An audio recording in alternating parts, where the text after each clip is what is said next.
Welcome on in. It's time for another edition of Friday Night Lights. I'm Mike Fenner. He's Cameron Up, talking rivalry high school baseball to open things up here on a Friday night. Yeah, it's always a big deal when Prep and McDowell get together, especially at UPMC Park. Let's take you downtown for the matchup between the Ramblers and the Trojans. We'll go to the bottom of the first. Runner on first for Andrew Costello.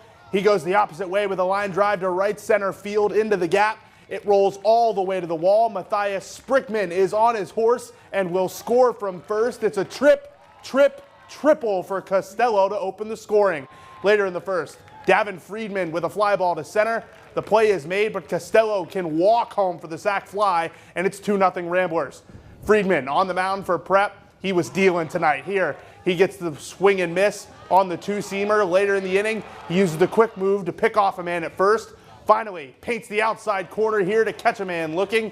Friedman gives up just 2 hits and strikes out 8 in 6 innings of work. Top of the third now, Jacob Hauer with a liner to left. That's down for a base hit.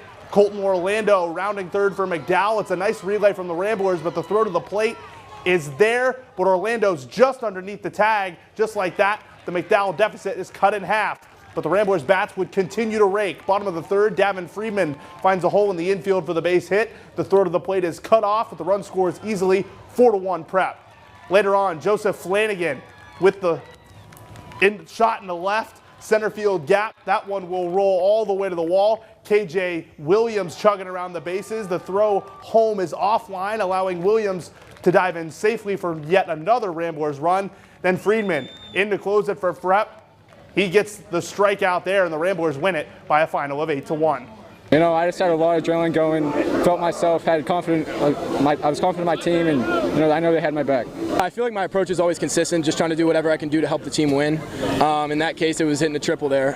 So whatever I can just do to put the ball in play and make the defense work. I think it shows them what we can be. We've been a little Jekyll and Hyde. We'll play a great game, and then we'll go throw a game away with 6 errors. So hopefully it's an eye-opener that when we play our best game and we can compete every single pitch for 7 innings, we can do a special thing.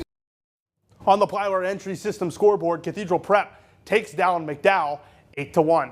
Let's hit some Eastern League baseball. Seawolves in Harrisburg at FNB Field, 1-0. Senators in the third. Max Anderson with the liner.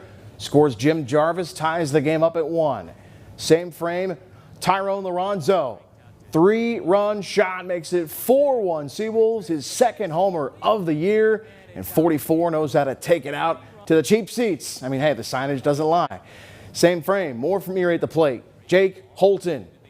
He leaves the yard. His 4th home run of the season. 5-1 Erie on the solo bomb from 2-5. 6-5 now Erie as we jump to the 8th. Jarvis brings in a pair on the 2-run double. Seawolves win it 8-5. It was delayed late, a rain-shortened game by just 2 outs. Erie takes it by that 8-5 final. They're back at it Saturday at 6 p.m. Let's shift gears. Girls High School lacrosse. Cathedral Prep home for Sacred Heart, New York this evening at Dollinger Field. Middle of the action here. Sophomore attack. Lily Blake finds sophomore attack Giselle Heiner for the goal. Ramblers adding to their lead here on the board. More Ramblers a few minutes later. Senior attack Niagara Millen with the goal in front. Prep edges Sacred Heart by a final of 9-8. Still to come on Friday Night Lights.